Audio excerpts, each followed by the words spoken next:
Hello and welcome to the Global Nuclear Isotope Landscape, Canada's Role, presented by OCNI and the Canadian Nuclear Isotope Council. We are excited to bring you a panel discussion with global experts to discuss the growth, demand, applications, and the future of medical isotopes internationally and how Canada can lead the global fight against cancer. Please note that this webinar will be recorded and uploaded into our members portal for viewing. I would now like to introduce our panel moderator and OCNI President and CEO, Bill Walker, for the land acknowledgement. Bill, you're on mute.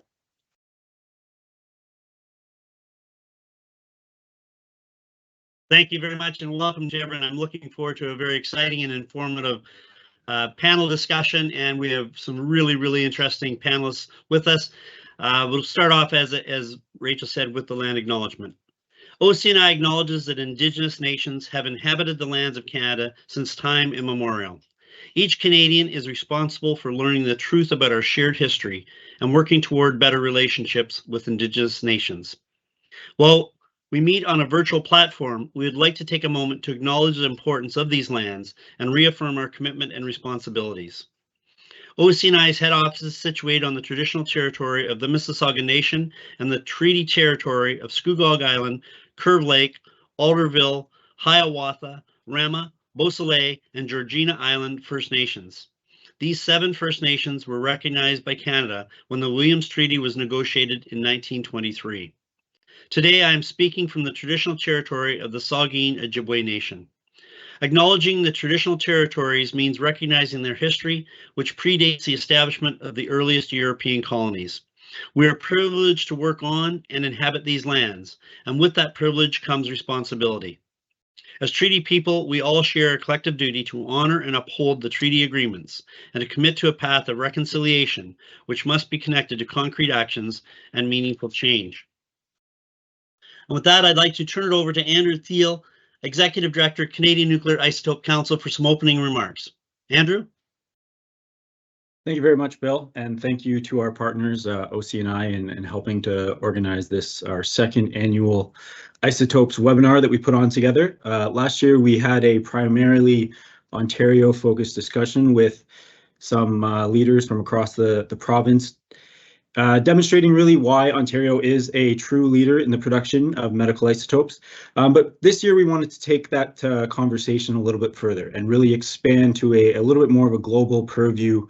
And as you will learn from the discussion with our esteemed panelists, Canada really is punching above its weight when it comes to medical isotope production, research and innovation, and really helping to steer the global conversation when it comes to the importance of medical isotopes for both cancer treatment, sterilization, and many other things.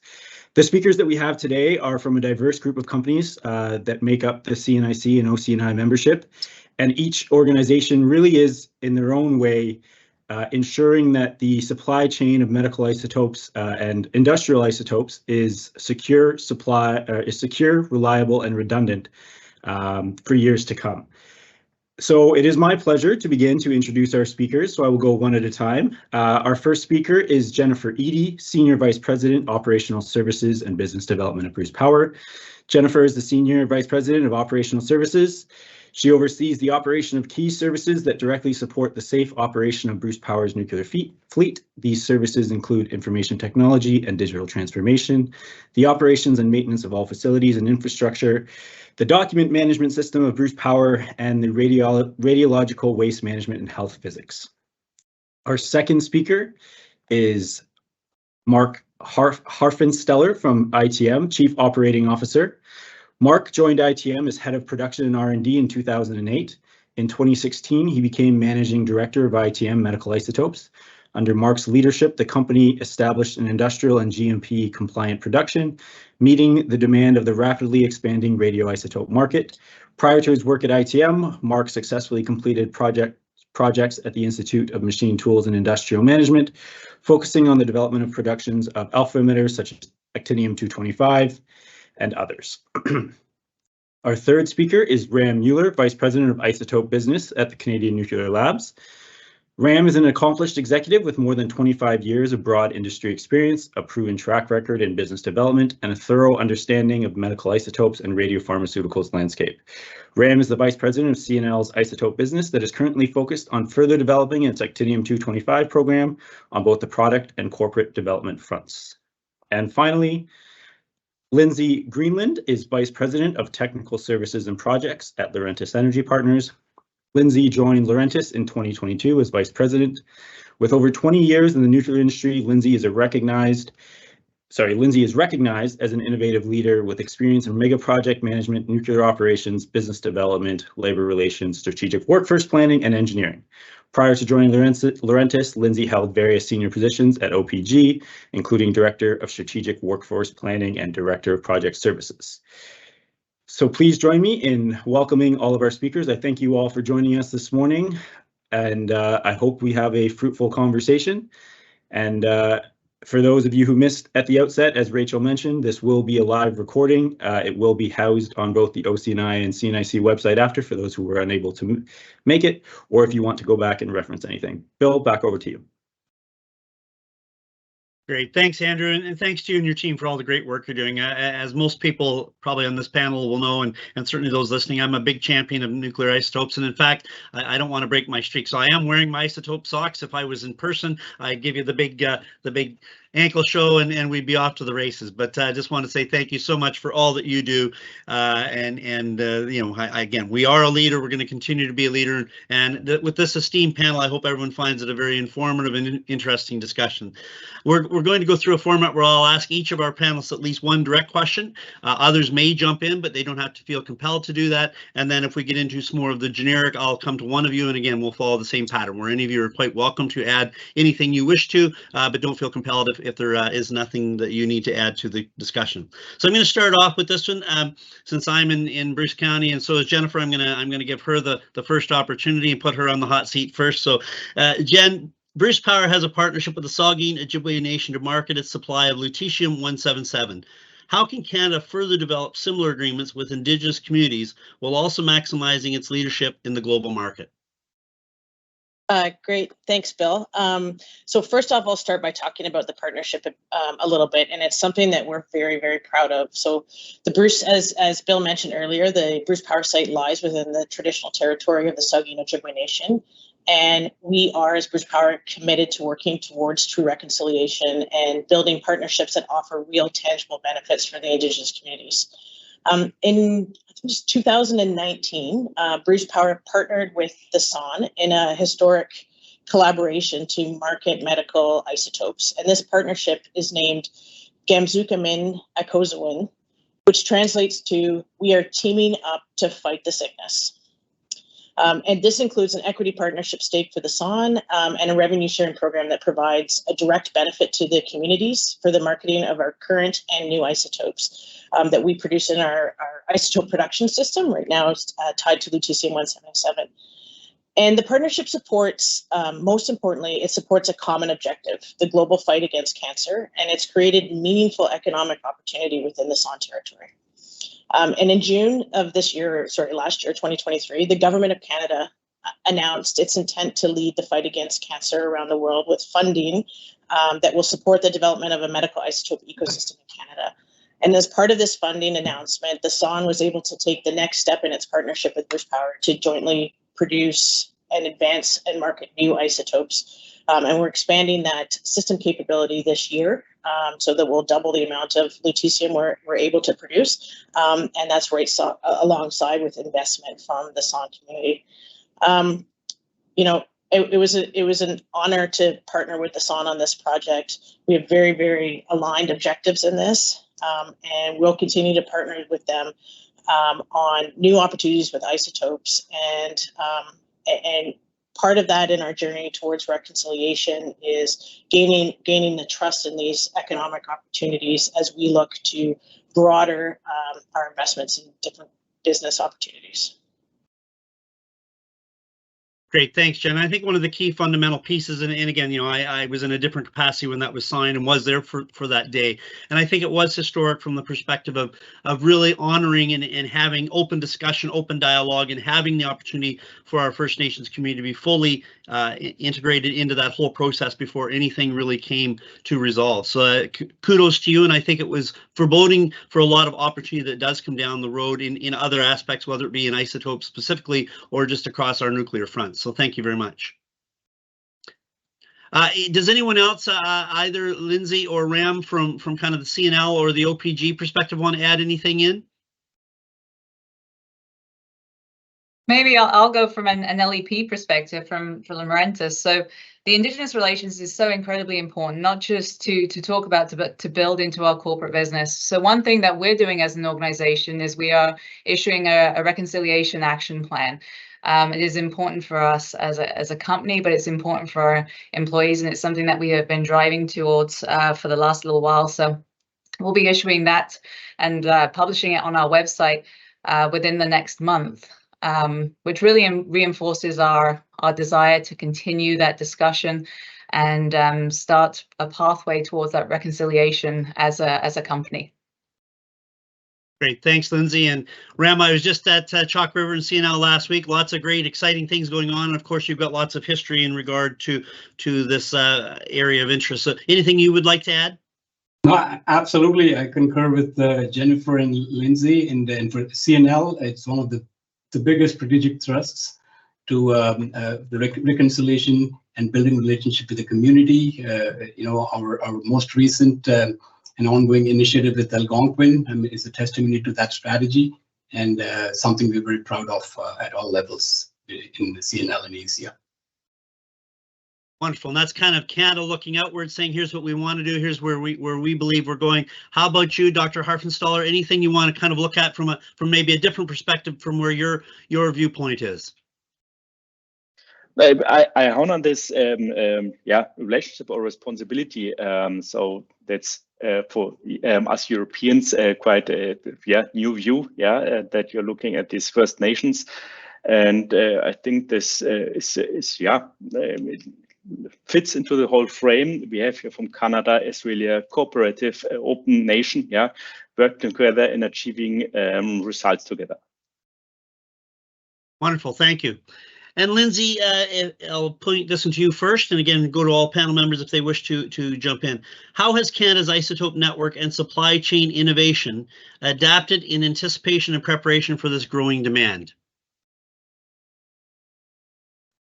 Sure, I would say that Canada is rising to the challenge. At Laurentis, we actually forecast an increase in demand, especially for that medical imaging, a couple of years ago. And so we used that opportunity to reach out and find partners like BWXT. And with that partnership with BWXT, we have recently installed a target delivery system at our Darlington Nuclear Generating Station on Unit 2, and it has a significant amount of capacity. And we are currently producing molybdenum-99, which, as many of you know, is used in over 40 million diagnostic procedures every single year. So it is really key to our company and to Canada. And it also addresses a significant gap that occurred when the NRU retired. And so we are very, very proud to say that this is the first commercial scale reactor production of Moly-99 in the world.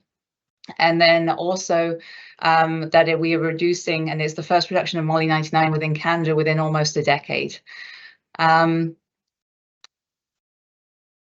think, as I was mentioning, this is the capacity of the target delivery system at Darlington is significant, and this poses a huge opportunity for Canada to become a global supplier in the production and the distribution of molybdenum-99.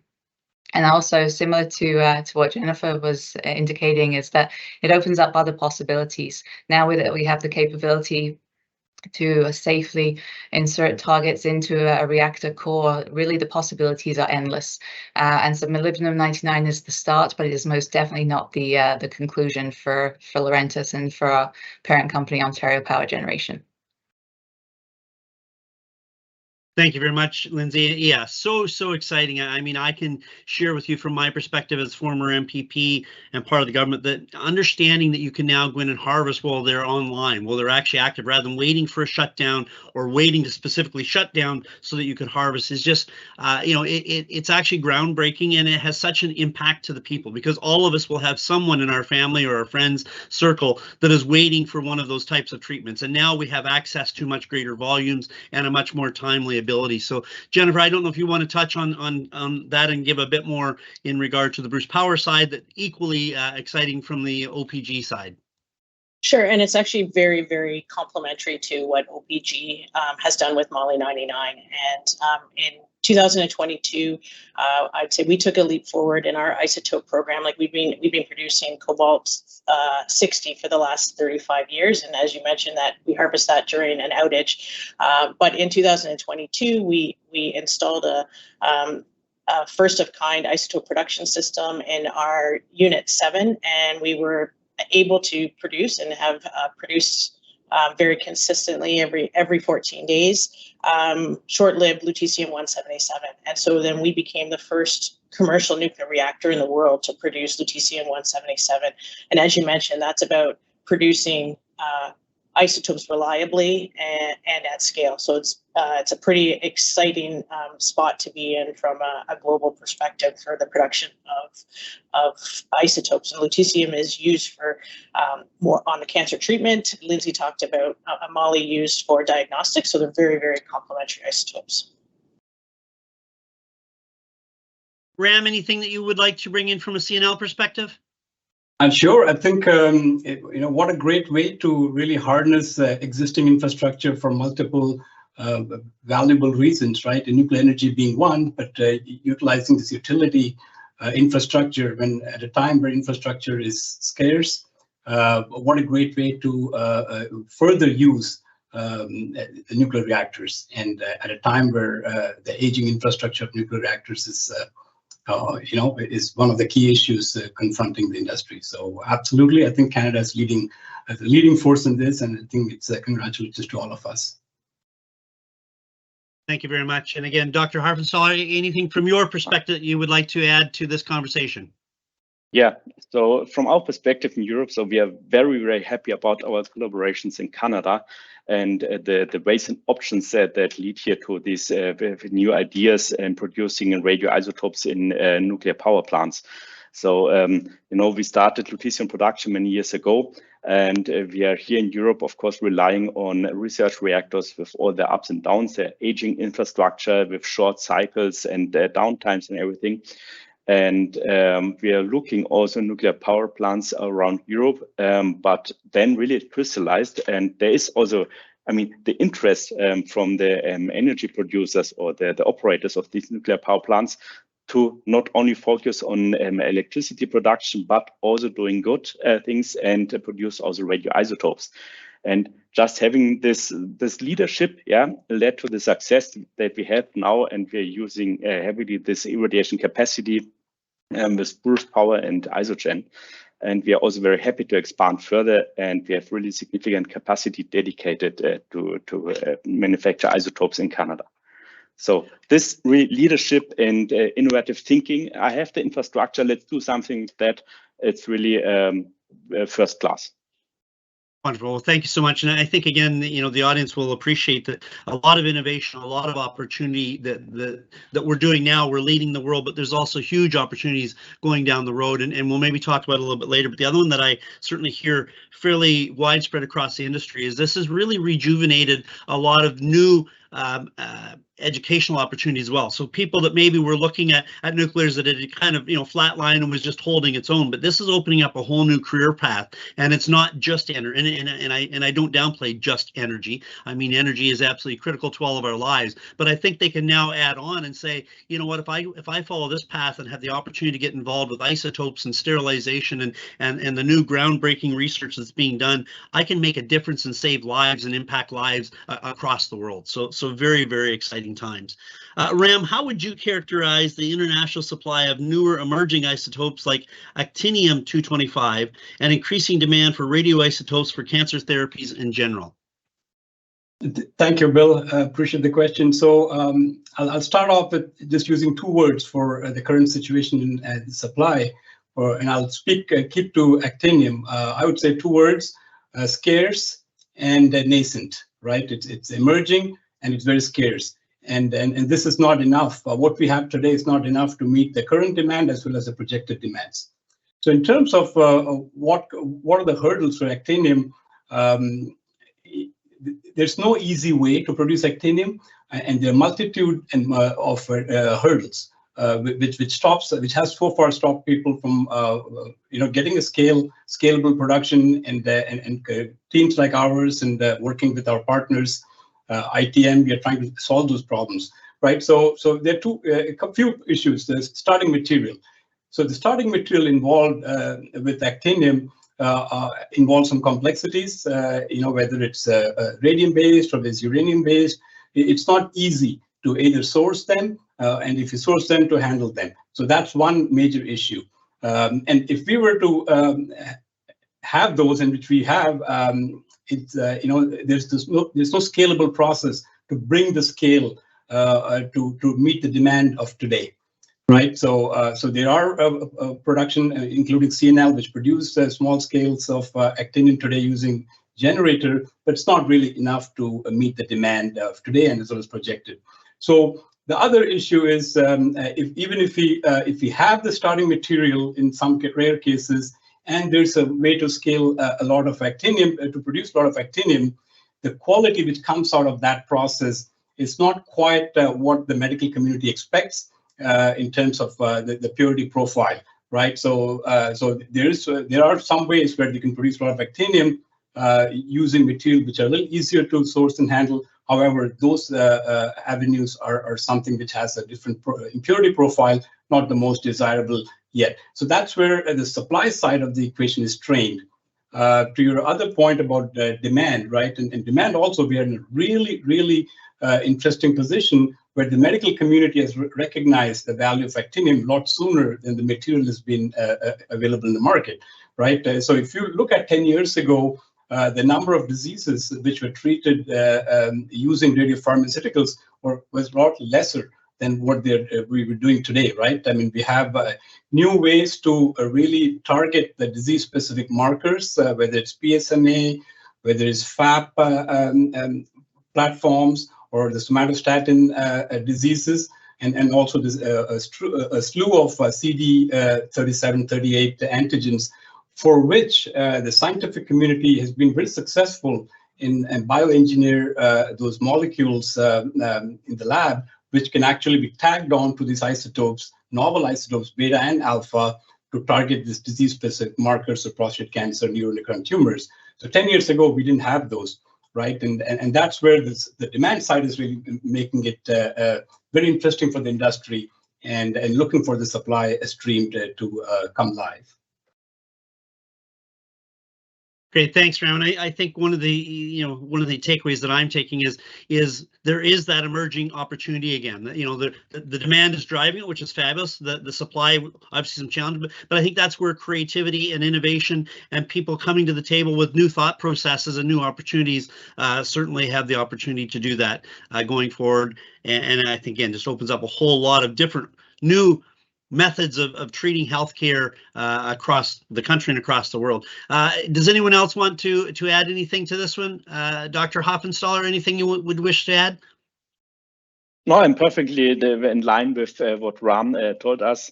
And really, this rarest drug on Earth, as has been named by Paul Schaffer from Triumph, this actinium-225, it's really a big challenge. But I think we are all working together in this great community to make all these isotopes available for cancer treatment.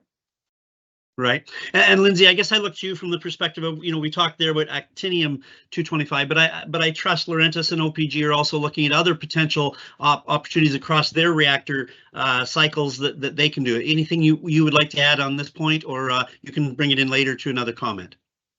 Yeah, I would just say that, now that we have such an excellent system, the opportunities are endless. Someone actually compared the TDS to a Keurig machine, where you take your coffee pod and you put it in, and depending on what the contents of the coffee pod is, it has multiple different opportunities, and it could be different isotopes. And given the the aging population, given the rising demand, given the rampant need for access to these medical isotopes within our healthcare industry, not just within Canada but globally, this is a huge opportunity for us, and I think it's almost a responsibility. The other term that I like hearing is that nuclear becoming a medical superhero. That one really resonates with me. It resonates with my family and my kids. And so how do we not just get this community engaged in developing the path forward, but how do we bring along the public at the same time, recognizing that huge opportunity for nuclear power, especially given the nuclear renaissance that we're currently in. Yeah, I just think that the possibilities are endless. Great, thank you. And both a credit to yourselves at OPG and Bruce Power with the life extension, life refurbishments going exceedingly well, and opening up again another 30, 40, 50 years of opportunity. And each of those reactors, and again, I like to reinforce this when I'm speaking in public, that those reactors are again life-changing. They have the capability not only from the energy side, but from that health side. And Jennifer, I think certainly similarly, I've heard that Bruce Power has opportunity to be looking at other different types of isotopes that again may go in different, and part of that again goes back to the whole research sector. So anything you would like to add, Jennifer? Yeah, just that, I mean, we couldn't be more pleased about the performance of our isotope production system, and it's introduced a lot of opportunity to work on new isotopes. And while we're working on new isotopes, I just want to reiterate that we're really focused on lutetium-177 and want to support sort of upstream in the value chain, because we believe it's going to be the workhorse for treating cancer over the next decades, and really need to focus. It takes a long time to bring an isotope through to actually treatment. So, and the efficacy of lutetium-177 is proving that it can be used in a number of different applications. So I think we'll really support a lot of focus on those clinical trials and ensuring that we can bring those isotopes to market quicker. Thank you so much. And now, Dr. Harfenstaller, I would like to ask just you Mark. Let's make it just Mark. Well done. Mark, if you could please give us your thoughts. In the last few years, Canada has established multiple partnerships and agreements with international companies. Can you describe these partnerships and what makes Canada an attractive place to invest and do business in the isotope space? Thank you. It's a very good question. It's an honor to be here on this panel. And yeah, thinking on that, basically, we as ITM, as a German company, and looking at our relationship to Canada, just one piece after the other came together, and we find I don't know how many relationships we have with you folks. So of course, currently with Bruce Power, Isogen, the joint venture of Kinectrix and Framatome here for the manufacturing of lutetium. But we've also founded our joint venture with CNL called Actinium to manufacture actinium. But also before that, of course, we have a research project with Triumph, and also, of course, all the supporting companies like ATS, Promation, Pacer Air, and so on, from logistics to everything. It's really a huge, environment or ecosystem, medical isotope ecosystem that you have there in Canada. And it's very attractive. So even down, so from generation of radioisotopes, so down in the supply chain to production and supply of basically the final drug products. So we collaborate here with AtomV, former CBDC, which was founded on the campus of McMaster. So there we've also a long-lasting relationship because they manufacture our phase 3 clinical trial asset since now, I think, more than nearly a decade. And it's a very good and trustful relationship. And we see all relationships that we build. It's really, what our counterpart tells really is getting realized. And so this attracts, of course, more and more of our investments into Canada. And of course, another thing also, your government is very active. So suddenly I got calls from the Canadian or also Ontario embassy and saying, oh, you're here, have some contacts to Canada. really embarrassed, but how they did find out so quickly before there was any press release. So it's a very good functioning government that you have, and it's also actively and trying to attract people to Canada. So, but the legacy also that you have with your nuclear installations and also CNL with the long-lasting infrastructure here and Triumph, really unique assets that you don't find elsewhere. And this makes Canada, from ITN's perspective, as an external company, very attractive. Wonderful. Thanks so much. You hit a couple of things there. One being the whole research capacity and, the awareness of people and visionary outlook from people years ago doing that research that may, and I say this very respectively and in great reverence, that research capacity is kind of in the background doing a lot of really exciting things, but the nuclear actual energy is what we've focused on a lot of the time. But I think if we didn't have that research, we wouldn't be at the stage we were. And I think we've probably been a much bigger player from that perspective than maybe many Canadians would understand. So I give huge accolades there. And I think the opportunity to, again, work with organizations like ITM and be able to do that whole process that is impacting the world writ large. So to all of you, would anyone else like to jump in? That was kind of, from the German having the ability to work with Canadians, and I'll put a little plug in. I think you actually gave a compliment to some of the politicians there, and that we were actually insightful and progressive. So I'll take that accolade for all politicians out there, because I think there has been a lot of, again, good work being done in the background there. Anyone else want to jump in? I'll just kind of go around my screen and make sure I try to keep it fair. So Ram, anything you would like to add from a CNL perspective? Sure. There's a lot to build from Canada's legacy, as Mark indicated. I think Andrew said earlier, we do punch above our weight in this space, and it's the future is ours to gain.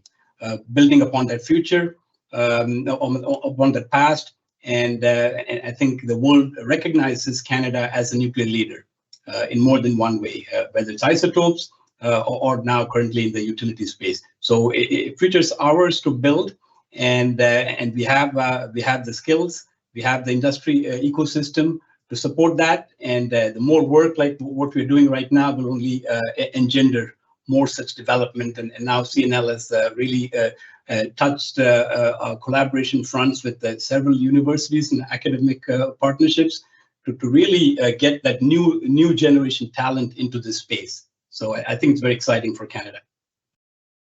Wonderful, thank you. And Jennifer, anything to add?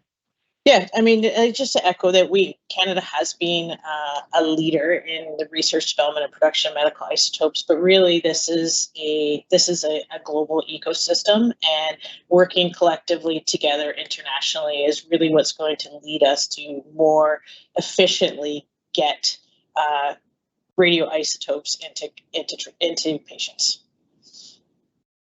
Thank you. And Lindsay?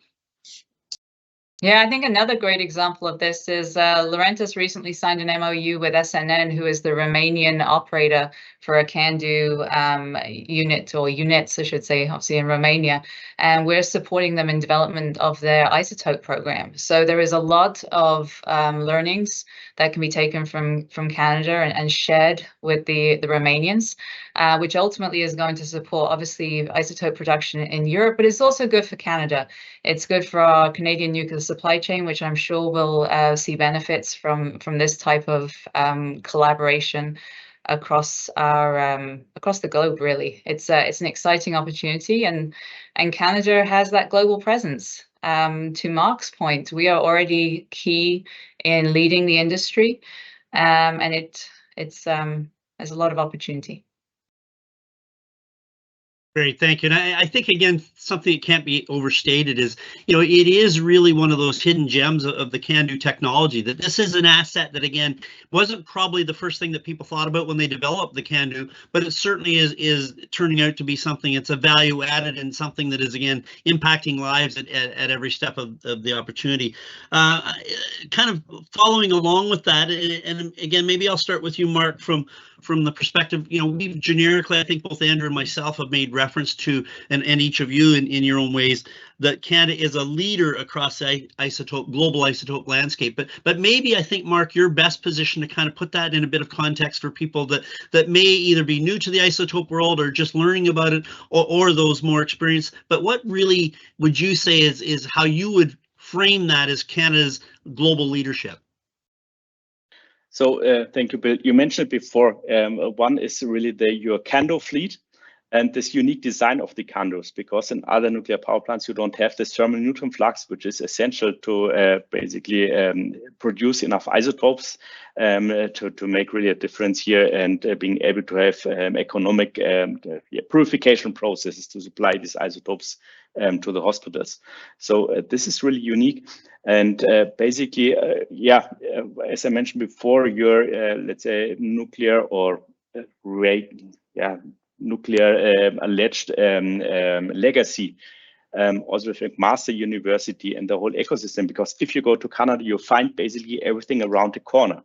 So, and as I mentioned, suddenly we got attracted, and we have, I don't know how many tens of business relationships with Canadian entities, much faster and much more intensive than in the US, for example. So, it's just the ecosystem, and it's your great asset. Wonderful, and I have to take an opportunity to say this. So, just using your play on your words of around the corner, I just drove to Chalk River last week, and it was 6 hours in the middle of January. So sometimes that isn't just an around the corner drive, as Ram will appreciate, and anyone else who might be listening in that knows her. But I think what you're trying to say is we have it all. We have the research, we have the capacity to create, manufacture, and then certainly to your point, to be able to ship it to a company like yourself to be able to produce that. I'm going to change slightly here, because most Canadians are pretty humble, I'll say. But I want to ask each of my panelists what you think Canada presently does well, and don't be humble here. Be proud and scream it from the rafters what really Canada does. And in this case, I'm going to go to you, Lindsay, and then around the horn. Sure, I would say I'm going to pull on some words that Mark actually previously used. He mentioned innovation and leadership. Those are the two that I'm going to harp on. Innovation, we are doing things that we have not done before. This TDS that we've developed in partnership with BWXT is quite literally a first of a kind system, and it was spurred from an idea, and obviously recognizing a demand and an opportunity, and so I am incredibly proud of how we are looking at things differently, and how we are creating those partnerships to complement each other in achieving really great things. Another example of that, I would say, is our helium-3 production at Darlington. That was originally always identified as a waste byproduct for nuclear. We were storing it for disposal, and since then we've recognized that it has a huge amount of benefits, whether it be in quantum computing or even in the medical imaging. I believe it's used in MRIs for airway imaging. So and that was a waste byproduct. So it's all about thinking of things differently and having the courage then to go ahead and forge those new partnerships, and invest that capital, and then also having that structure that would support that innovation, whether it be our regulator with the CNIC, or downstream processing plants. I think innovation and leadership are the two things I'm most proud of for Canada. Wonderful. Ram, anything you'd like to add? Sure. Yeah. No, absolutely. I mean, boldness is one thing. Normally, world does not see Canada as very bold in many fronts. But I would say in this industry, I think Canada has definitely taken bold steps. Really a strong commitment to nuclear energy, nuclear isotopes from the past. CNL is one of 3 or 4 places in the world where actinium is produced today, and we are humble. Not many people recognize that, and to me, that's a testimony to our capabilities of what we can do in the future. So just sum it all up, Canada punches above its weight. It's taken some strong commitment from public and private sector to go to the next level. So absolutely, I think we're on the right track. Great, thank you. And Jen, anything you'd like to add? Yeah, so I totally agree with Ram and Lindsay, but I just want to really emphasize that this is all enabled by the backbone of a long-standing, strong, safe, reliable, and trusted nuclear industry in Canada, with strong support and engagement from our regulator and our government. And, you know, Bill talked about the extensive life refurbishment of the CANDU fleet in Ontario, and this is going to ensure that we can remain a leader in the global isotope landscape for decades to come. Great, thanks to all of you. Kind of on that, I'm gonna flip gears a little bit and just say, you know, despite all of the great things that are there, we should probably also be realistic and pragmatic and look at what the potential barriers could be. So I'll again turn to each of you. So what are the barriers to doing business or commercializing isotope and radiopharmaceuticals in Canada? And maybe this time I'll go the opposite way, and I'll start with you, Jen. I think if we talk about some of the barriers, I think we see this in the length of time it takes, the considerable investment required from the get-go, from the time that you start looking at an isotope to the time it's actually used in patients, requires long-term investment. It requires government support, and those are always very, very challenging. I think, you know, internationally and in Canada, we've looked, and I think we've more recently achieved sort of full cost recovery of isotopes, which means that we're not entirely reliant on subsidies, but recognize a lot of money needs to get invested into research. I would also say that health economics affects the adoption, because this really determines how much a particular product is worth and whether in fact it gets supported to the end user patient. So I think there's a lot of barriers. Like we talk about we can irradiate at scale, but ultimately to deliver treatments at scale, there's an awful lot of stuff in the supply chain that has to all work to actually get to the end patient. Great, thank you. And Lindsay, anything to add on to that? I would add probably from a skilled trades perspective. In the nuclear industry, whether you're operating a power plant or you're part of the supply chain over in the medical isotope business, as I mentioned, we're in that nuclear renaissance, and so there is more and more demand. There are more and more refurbishments, and so that skilled trade workforce that has that nuke safety culture that is needed in order for us to all be globally successful in the production of anything related to nuclear is incredibly important. And I know that there is a lot of work which is really encouraging to increase the amount of skilled trades that are available that would suit all of these projects across our country. So that would probably be the one that I would highlight. Great, thank you. And Ram? Sure, thank you, Bill, again. So I'll keep my response a little more focused on the radiopharma side, and I have worked in the radiopharma, so I'll answer this question with that lens, Bill. So based on my experience working the pharma industry in Canada and in US, I always thought our biggest challenge was our the size of the economy, right? And and then the fact that our population. So the cost of developing a drug is significant, and that is very similar to some of the bigger economies, right? What it takes to develop a drug is the same in the US, versus Canada, and Canada versus Europe, to some extent, plus minus here and there. However, the economy is smaller, right? So it's sort of a disincentive. At least the pharma companies think of a Canadian market as a disincentive to really forge commercializing a radiopharma drug here as the first step. So what we are doing, what Canada is doing successfully, and I see, and I've been a part of that success in my previous life, is to really look at Canadian market as a partnership with other bigger geographies, like we are doing currently with our isotope business with Europe. And many of the pharma companies have a Canadian subsidiary here in Canada. And in some companies, I knew startup companies 10 years ago have established businesses in Canada. So that's exactly the way to circumvent this issue. But our small economy is definitely one of the impediments to getting development drugs. The other part is clinical trials, right? Companies need to perform clinical trials in big N numbers, and Canada being a smaller population, those N numbers are a little hard to get, and to speed up the clinical trials. Great, thank you. And how about you, Dr. Mark, from the opposite side? Anything that you see as potential inhibitors or obstacles and challenges from a global perspective? One thing was mentioned already from Lindsay, the skilled workforce. So it's really very important to train people, to have enough skilled people from radiopharma, so pharmaceutical production, but also understanding the world of radioisotopes or irradiations and things like that. So this is really crucial. And we have also a hard time here in Europe to source these people and get them onboarded. And I'm very happy. So McMaster University is now setting up, I think, a master's degree on nuclear, so also involving here some European institutions.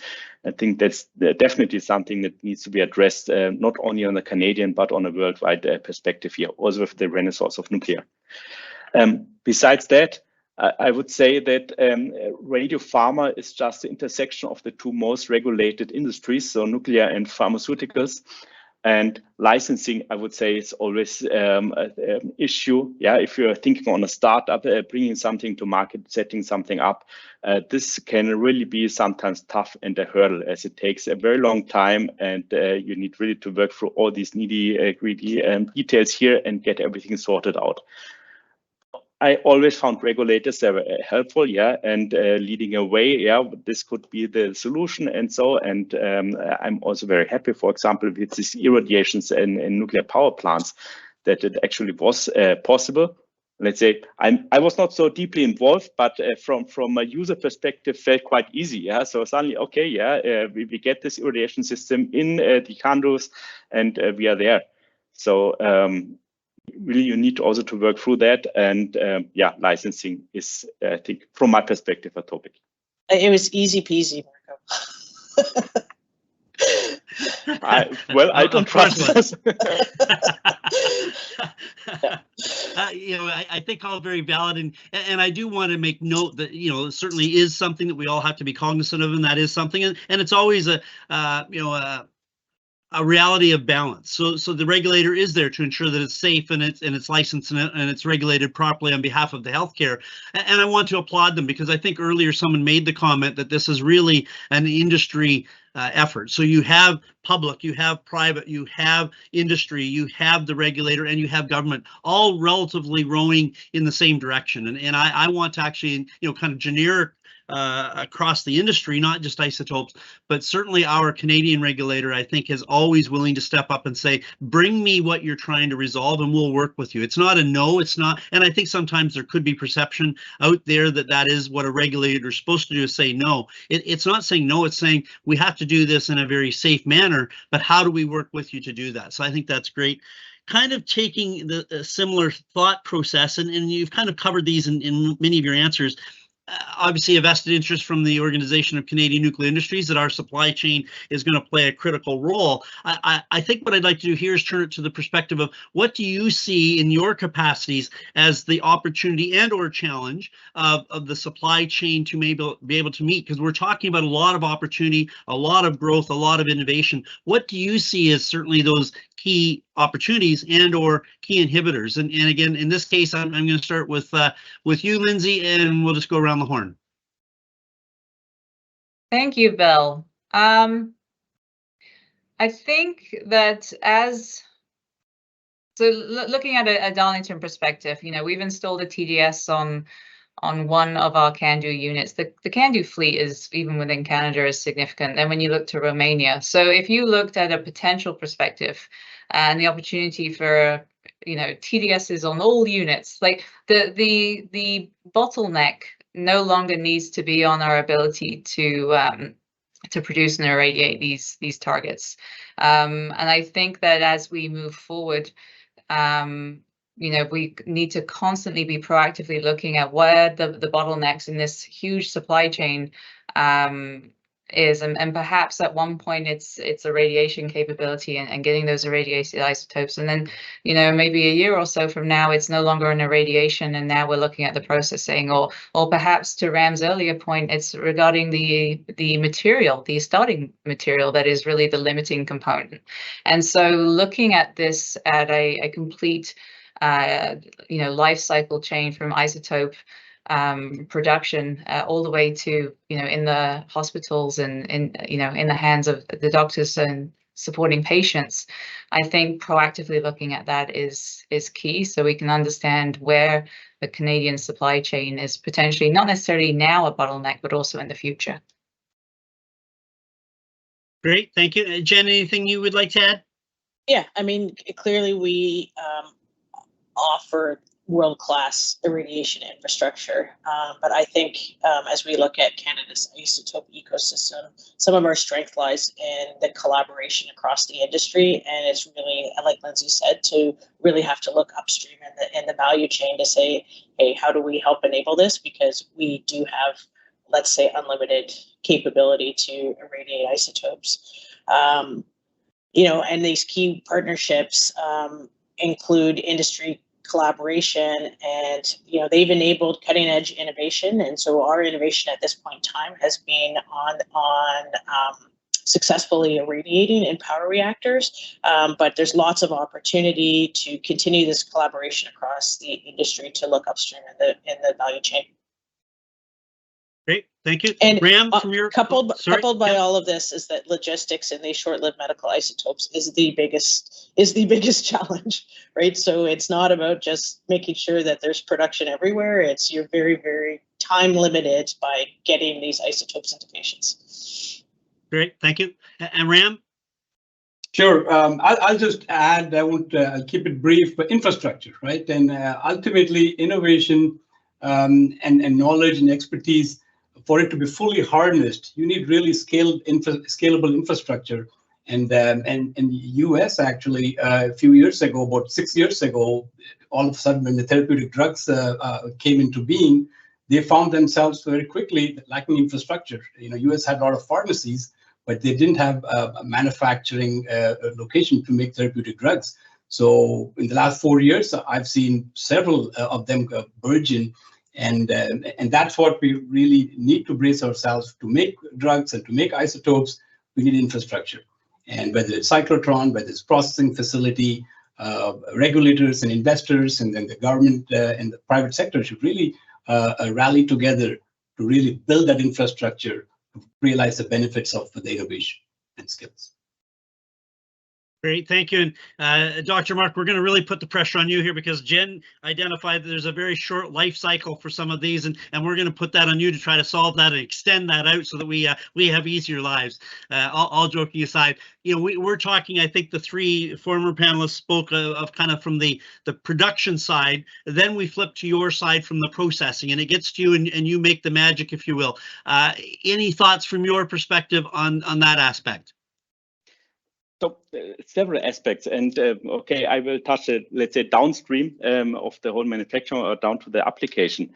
And if you take the example of lutetium, yeah, from logistics perspective, we lose every day 10% of the isotope. If you can handle it, you have to be quick, yeah, but still that's viable to send this over to Europe and I don't know where on the whole world. And what are the challenges and also or the future growth issues? It's of course, if you have just a couple of patient treatments and so on, it's not an issue. Yeah, you can just send 5 type A packages, whatever, to different hospitals. But if you become then a part of a drug like a Pluvicto or something like that for prostate, that is really a huge indication, and you have hundreds and thousands of patients. Logistics is a different aspect, but you need to have the right isotope and the right quality. So you need to have the pure lutetium, so not having lutetium 177M, this contaminant, because in the end, all the hospitals that use your drug, they cannot afford it because they get all this waste issue piled up in their wastewater tanks because of the excretions of the patients. So you've really to think when you design your isotope or your products, yeah, through the whole supply chain. So that's why from the very beginning we were here for this clean lutetium, the non-carrier added, and the same with the actinium. Ram pointed also out before that we have to make really isotopes that are pure and don't have any, let's say, then dirty, nasty sisters or impurities that become a problem if you scale your whole application. But also infrastructure in terms of production is one side, but infrastructure also for the application.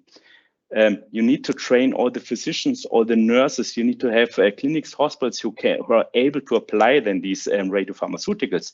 So it's not just a vaccine that you get around the corner a shot, but you need some really specialist people here. And that's also a challenging part we are working.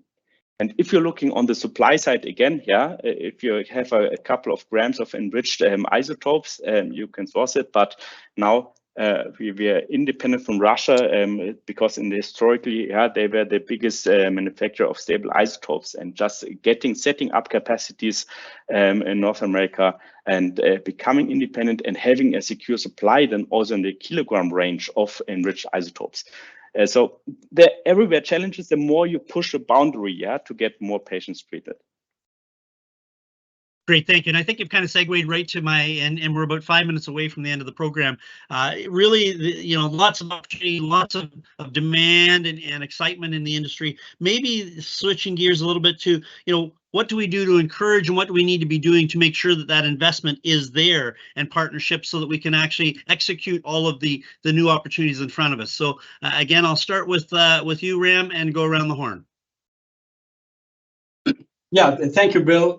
So what we should do is continue and build on what we're doing. We really take decisive steps on the areas we need to advance. Nuclear energy, I think Canada is a leader. We really need to take further bold steps, and I've seen Ontario recently has taken some great steps to really fuel, so to speak, that capabilities further.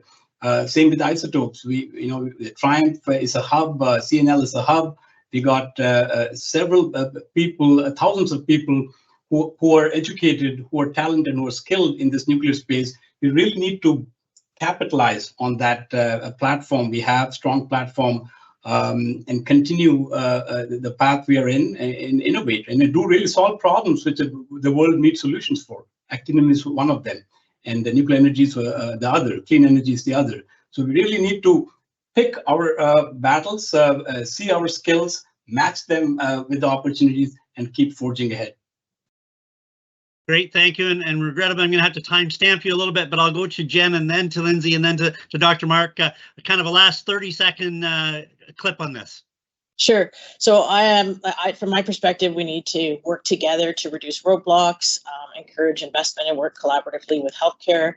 And I think to remain competitive in an international market, Canada needs to allow the isotope industry to access the same funding tools as other major infrastructure projects and also enable public-private partnerships. So, for example, designating Canada's isotope community as a key focus within the Strategic Innovation Fund is critical. And we also need to encourage international investment and sector growth, as well as we talked about government funding support. And I think it's really key that through organizations such as the CNIC that we can bring together industry, academia, healthcare, and governments to collaborate and develop actionable solutions to overcome the emerging industry challenges. Great, thank you. Lindsay, anything to add? Not to repeat my peers, just conversations like this. Right, let's keep this collaboration, this conversation. The OCNI forum is excellent, and I think that these are the types of forums that are going to enable everything that Jennifer and Ram just identified. Great, thank you. And Dr. Mark, any last kind of finishing comments before we close the session? Keep your people and leaders in this field and breed more of them. That's the right way. Great. Well, thank you so much. It's been a very informative, exciting. The world truly is, in front of us. We are leading the world, and we're going to continue to do that. And I'll turn it over now to Rachel for some closing remarks. Thank you all again, and hope all the listeners have enjoyed. Thanks, Bill. Thank you, Bill, and just want to say a special thank you again to our panelists for joining us today. And I'd also like to offer a special thanks to CNIC for supporting this webinar. Again, the recording of this webinar will be available for viewing in the OCNI members portal as well as the CNIC website. So thank you all again for attending, and I hope you all have a wonderful day. Thank you.